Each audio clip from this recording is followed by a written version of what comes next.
So good day po sa lahat. So ito po yung Smart 60cm DTF printer ng Sauyo. So as of December 11, palagi po ito nagagamit. So, dito po yung head area ko po. So palagi po natin linisan yung area na to. So lalo na yung wiper. So dito po yung waste tank ko po.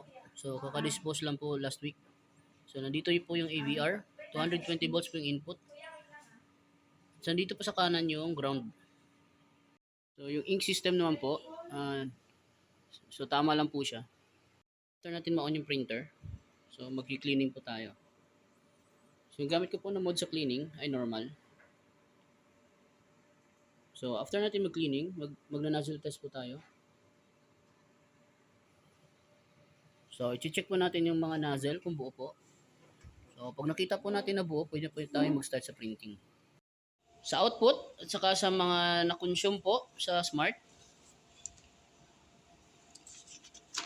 So last week, so nakapag-run po ako ng 166 meters.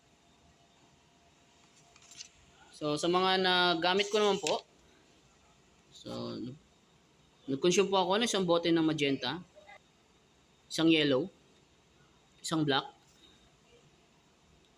tatlong white ink, dalawang packs ng white powder, isang DTF film, at isang Kui cleaning solution. So nandito po yung mga inyo supplies ko po. So as of December 11, updated po yung inventory.